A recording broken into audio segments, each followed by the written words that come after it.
जय Hind defence lovers. आज की टॉप हेडलाइंस कुछ इस प्रकार है। भारत के शेषनाग 150 ड्रोन ने हाईवे से भरी उड़ान। भारत की कंपनी ने बनाया पहला amphibious drone. West Asia crisis में अब एनर्जी इंफ्रास्ट्रक्चर्स पर डायरेक्टली हो रही है स्ट्राइक। यूएस और इसराइल ईरान के न्यूक्स को अपने कंट्रोल में लेने के लिए ईरान में कंडक्ट कर सकते हैं स्पेशल फोर्सेस का ऑपरेशन।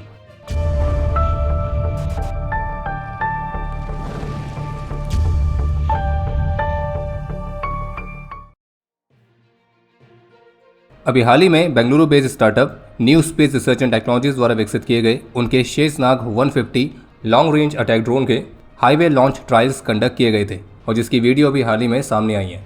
बाकी जैसा कि पहले एनडीटीवी की तरफ से रिपोर्ट जारी करके कंफर्म किया गया था कि जो शेषनाग 150 है तो उसके जो ट्रायल्स हैं वो जल्द ही कंप्लीट हो जाएंगे और जो शेषनाग 150 है उसकी रेंज 1000 किलोमीटर्स तक रहने वाली है और इंड्योरेंस टाइम लगभग 5 घंटे तक का रहेगा और ये अपने साथ 25 से 40 किलोग्राम तक के वॉरहेड को भी कैरी करने में सक्षम होगा। और जिस तरह से पहले रशिया यूक्रेन कॉन्फ्लिक्ट और अब वेस्ट एशिया क्राइसिस, तो इन सभी में इस तरह के लॉन्ग रेंज अटैक ड्रोन्स की जो इंपॉर्टेंस है और जो इफेक्टिवनेस निकल के सामने आई है, तो उसको देखते हुए ही भारत के और भी कई स्टार्टअप्स हैं जो कि इसी तरह के अटैक ड्रोन्स को विकसित करने पर काम कर रहे हैं। और जिसमें से एक के बारे में हमने पिछले अपडेट में भी डिस्कस किया था जो कि है IG डिफेंस, और उन्होंने भी इस तरह के लॉन्ग रेंज अटैक ड्रोन को विकसित करने के लिए प्रोजेक्ट काल लॉन्च किया है। लेकिन अब भारत की एक और स्टार्टअप है, वो भी बेंगलुरु बेस्ड ही है और इस स्टार्टअप का नाम है एक्वा एयर एक्स। तो इन्होंने भारत के पहले एम्फीबियस ड्रोन को अनवील किया है और जिसका नाम है अवतार, जिसकी खास बात यह है कि ये फ्लाई कर सकता है, अंडर वाटर डाइव कर सकता है और हवा और समुद्र दोनों ही जगहों पर सर्विलियंस को हैंडल कर सकता है। और रिपोर्ट्स के मुताबिक अवतार को बनाने में एक rust resistant carbon fibre materials का इस्तेमाल किया गया है जो कि सॉल्ट वाटर में ऑपरेट करते समय ड्रोन को जंग से बचाएगा। और इस ड्रोन की एक और खास बात है कि इसके जो अंडर वाटर नेविगेशन सिस्टम है तो वो अंडर वाटर स्ट्रक्चर के 3D मैप्स को भी क्रिएट कर सकते हैं। यूएस, इजराइल, ईरान तो फिलहाल अभी तक इनमें से किसी की भी तरफ से ऐसे कोई संकेत नहीं दिख रहे कि वे इस कॉन्फ्लिक्ट को जल्द समाप्त करने की इच्छा रखते हैं। और अब इसी बीच एक्सियोस की तरफ से एक रिपोर्ट जारी की गई है और अब इस रिपोर्ट के मुताबिक अमेरिका और इजराइल ईरान में अपनी स्पेशल फोर्सेस की पोटेंशियल डिप्लॉयमेंट को डिस्कस कर रहे हैं ताकि वे ईरान के हाईली इनरिच्ड यूरेनियम के स्टॉक पाइल को अपने कंट्रोल में ले सके। और इस रिपोर्ट में अलग अलग सोर्सेज के हवाले से क्लेम किया गया कि इस तरह का जो ऑपरेशन है वो इस ऑनगोइंग वॉर के बाद की स्टेजेस में कंसिडर किया जा सकता है, जिसमें इजराइल और यूएस मिलकर ईरान के न्यूक्लियर एसेट्स, उनके स्टॉक को कंट्रोल कर सकते हैं। और जैसे कि अभी हाल ही में ईरान के विदेश मंत्री से भी जब इंटरव्यू के दौरान पूछा गया था कि क्या ईरान अमेरिका के किसी ग्राउंड इन्वेजन से डरता है, तो उनका ये कहना था कि बिल्कुल भी नहीं, हम तो उनका इंतजार कर रहे हैं। और आगे उन्होंने ये भी कहा कि अगर यूएस ग्राउंड इन्वेजन करता है तो ये यूएस के लिए ही डिजास्टर साबित होगा। वहीं इसके अलावा इजराइल की मिलिट्री की तरफ से कंफर्म किया गया है कि उन्होंने ईरान के कई सारे फाइटर जेट्स को भी टारगेट किया है जो कि ईरान ने यूएस से खरीदे थे। लेकिन AP की रिपोर्ट के मुताबिक इस्फहान एयरपोर्ट पर इजराइल की स्ट्राइक में ईरान के F-14 सीरीज़ के फाइटर जेट्स की जो फ्लीट है जो वहाँ पे पार्क थी तो उसको डिस्ट्रॉय कर दिया गया है और संभावित रूप से ये आखिरी F-14 फाइटर्स थे जो कि ईरान की एयरफोर्स ऑपरेट कर रही थी। वहीं इसके अलावा ईरान की तरफ से भी जो जवाबी हमला है वो जारी है और ईरान की IRGC ने अपने ऑपरेशन ट्रू प्रॉमिस 4 के अंडर 27th ऑफेंसिव को लॉन्च करने की अनाउंसमेंट करी है, जिसमें अमेरिकन और इजरायली पोजीशंस को टारगेट किया जा रहा है। और जबकि कल तेहरान में इजराइल ने ईरान के कुछ महत्वपूर्ण फ्यूल और ऑयल स्टोरेज डिपोज को भी टारगेट किया है और इस दौरान कई सारे बड़े साइज के ऑयल स्टोरेज टैंक्स को भी हिट किए जाने की रिपोर्ट सामने आई है। और इस दौरान हुए मैसिव एक्सप्लोजन्स की वीडियोज़ भी सोशल मीडिया पर काफ़ी वायरल है और ये पहली बार है जब ईरान के ऑयल इंफ्रास्ट्रक्चर को डायरेक्टली हिट किया गया है। और जो की लोकेशंस हिट हुई हैं उनमें शामिल है शहरान ऑयल डिपो, सदन तेहरान की फ्यूल स्टोरेज फैसिलिटीज़ और करज के पास भी एनर्जी इंफ्रास्ट्रक्चर। और जबकि ईरान ने इसकी जवाबी कार्रवाई में इसराइल के हाइफा ऑयल रिफाइनरी को टारगेट किया है। और जबकि इसी बीच कुवैत की तरफ से डिक्लेयर किया गया कि शिपिंग डिसरप्शंस और वॉर की वजह से उन्हें फिलहाल के लिए ऑयल एक्सपोर्ट को रोकने के लिए मजबूर होना पड़ रहा है और स्ट्रेट ऑफ हॉर्मुज से जो ऑयल शिपमेंट्स होती थी वो हैविली डिस्टर्ब हुई हैं और इससे ग्लोबली तेल की जो कीमतें हैं वो बढ़ने वाली हैं। जबकि इसी बीच रॉयटर्स की तरफ से रिपोर्ट जारी की गई है जिसमें बताया गया कि सऊदी अरेबिया ने ईरान को कहा है कि वो भले ही इस कॉन्फ्लिक्ट को समाप्त करने के लिए एक डिप्लोमेटिक सेटलमेंट के ही फेवर में है, लेकिन अगर ईरान की तरफ से सऊदी अरेबिया पर और उसके एनर्जी सेक्टर पर हमले बंद नहीं होते हैं तो फिर ये सऊदी अरेबिया को भी अपने तरह का रिस्पॉन्ड करने के लिए मजबूर कर सकता है। सऊदी अरेबिया का यह कहना है कि डी एस्केलेशन के लिए वह किसी भी तरह की मध्यस्थता के लिए ओपन है और उन्होंने इस बात को रिमाइंड कराया है कि ना तो सऊदी अरेबिया और ना ही अदर गल्फ स्टेट्स अमेरिका को ईरान के खिलाफ एयर स्ट्राइक्स लॉन्च करने के लिए अपने एयर स्पेस या टेरिटरी का इस्तेमाल नहीं करने देगी। लेकिन इसके साथ उन्होंने ये भी कोट किया है कि अगर ईरान के हमले सऊदी टेरिटरी पर और उसके एनर्जी इंफ्रास्ट्रक्चर्स पर लगातार जारी रहते हैं तो फिर सऊदी अरेबिया इस बात के लिए मजबूर हो सकता है कि वो यूएस फोर्सेस को शायद इस बात की परमिशन दे दे कि यूएस मिलिट्री ऑपरेशन के लिए उनके बेसिस का इस्तेमाल करें। और सऊदी अरेबिया भी जवाबी कार्रवाई कर सकता है अगर हमले लगातार जारी रहेंगे तो। लेकिन आपको स्पष्ट कर दें कि इस रिपोर्ट पर फिलहाल अभी तक सऊदी अरेबिया या फिर ईरान की तरफ से ऐसी कोई ऑफिशियल कमेंट देखने को नहीं मिला है। इससे पहले एक रिपोर्ट भी आई थी, इसमें क्लेम किया जा रहा था कि यूएई ने इस कॉन्फ्लिक्ट में पहली बार ईरान की डिसैलिनेशन फैसिलिटी पर स्ट्राइक करी है। लेकिन यूएई के सीनियर ऑफिशियल्स ने इस रिपोर्ट को खारिज किया है और उनका कहना है कि उन्होंने ऐसी कोई स्ट्राइक नहीं करी है। जबकि ईरान ने यूएस पर जरूर आरोप लगाया कि उसने उनके डिसैलिनेशन प्लांट पर हमला किया है और जिस वजह से करीब 30 गांवों की जो वाटर सप्लाई है वो प्रभावित होगी। और जानकारी के लिए आपको बता दें कि जो गल्फ रीजन है तो वहाँ पे 70 से 90% तक का जो ड्रिंकिंग वाटर है तो वो डिसैलिनेशन के माध्यम से ही आता है। तो इसलिए अगर इस पूरे कॉन्फ्लिक्ट में डिसैलिनेशन फैसिलिटीज़ को टारगेट किया जाएगा तो उससे जो मानवीय संकट है वो और भी तेज़ी से क्रिएट हो सकता है।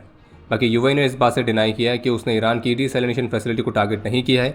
ईरान ने यूएस पर आरोप लगाया कि उसने उनकी डिसैलिनेशन प्लांट पर हमला किया है और बहरीन भी कह रहा है कि ईरान ने भी उनकी डिसैलिनेशन फैसिलिटी को टारगेट किया है। फॉक्स न्यूज़ की रिपोर्ट के मुताबिक ईरान के खिलाफ अपने ऑपरेशन में अब यूएस नेवी अपने तीसरे एयरक्राफ्ट कैरियर जिसका नाम है यूएसएस जॉर्ज एच.डब्ल्यू. बुश तो उसको भी मिड ईस्ट में तैनात करने की तैयारी कर रहे हैं। वैसे कि आप ये जानते हैं कि एयरक्राफ्ट कैरियर को ऑपरेट करना कितना महंगा साबित होता है और यूएस के जो निमिट्स और फोर्थ क्लास के कैरियर्स हैं तो केवल 1 घंटा भी अगर आप उन्हें ऑपरेट करेंगे तो भी इसकी कीमत $3 लाख से ज़्यादा होती है।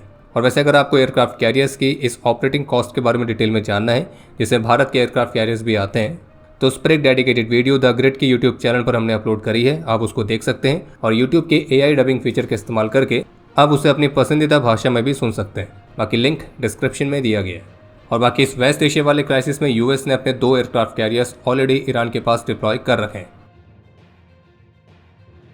पाकिस्तान की जो प्रोपेगेंडा विंग है DGISPR तो उन्होंने आज 8 मार्च 2026 को दिन में 12:11 पर अपने ऑफिशियल एक्स हैंडल से एक पोस्ट करी जिसमें उन्होंने कुछ ऐसा लिखा कि 5 मार्च 2025 को उन्होंने 15 आतंकियों को एलिमिनेट किया है जो कि उनके मुताबिक इंडियन प्रॉक्सी से बिलोंग करते हैं और पाकिस्तान के मुताबिक वो इंडियन प्रॉक्सी है फितना अल ख्वारिज और फितना अल हिंदुस्तान।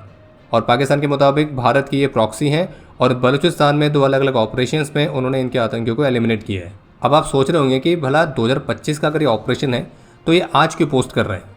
इस पर हम बस यही कहेंगे कि यही होता है जब आप अपना प्रोपेगेंडा और फर्जी न्यूज़ फैलाने वाला जो कार्य है वो 8 PM के बाद शुरू करते हैं, आपके लिए समय रुक जाता है। और बाकी पाकिस्तान की जो प्रोपेगेंडा विंग है वो बार बार अपने ऑपरेशंस में जो ये इंडियन प्रॉक्सी करके मेंशन करती है तो ये पाकिस्तानी ISPR का वही पुराना स्क्रिप्ट है कि वे बलूचिस्तान के उन सभी लोगों को आतंकी संगठन का लेबल दे देते हैं जो कि पाकिस्तान से बलूचिस्तान की आज़ादी के लिए संघर्ष कर रहे हैं। और पाकिस्तान जो इंडियन प्रॉक्सी करके क्लेम करता है तो उसको वेरीफाई करने वाले ऐसी कोई भी इंडिपेंडेंट एविडेंस आज तक ना तो पाकिस्तान ने दिए हैं और ना ही वो एक्चुअल में एग्जिस्ट करते हैं, क्योंकि ऐसी कोई प्रॉक्सी है ही नहीं।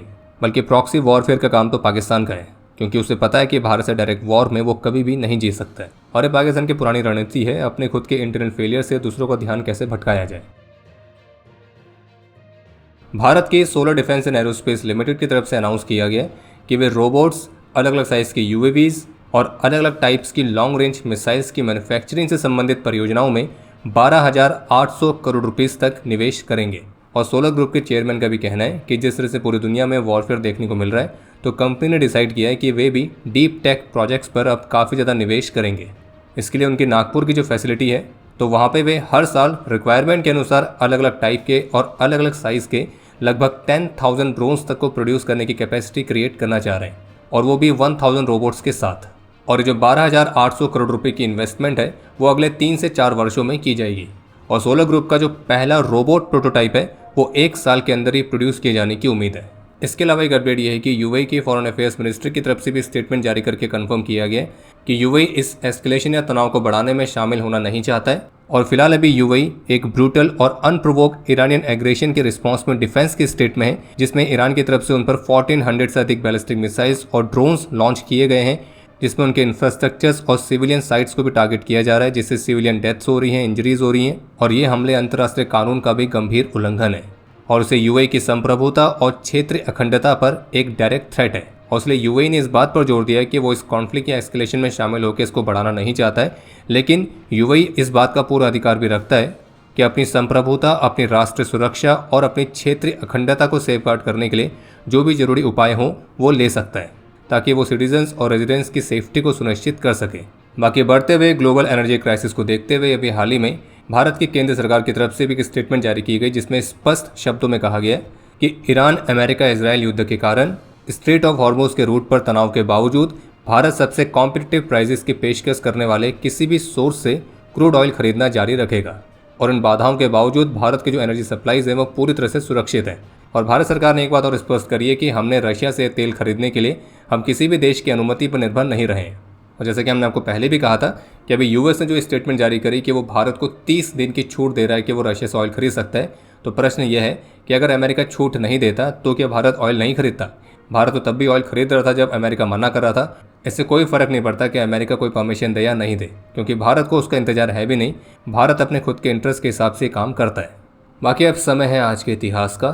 आज के दिन 2010 में 15 असम राइफल्स के राइफलमैन जोसेफ रोथांगपुया ने अपना सर्वोच्च बलिदान दिया था। और आपके लिए आज का प्रश्न है कि दुनिया में कितने देशों के पास एयरक्राफ्ट कैरियर्स है।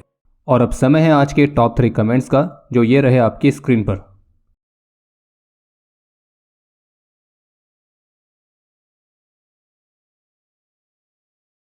उम्मीद है आपको आज का एपिसोड पसंद आया होगा।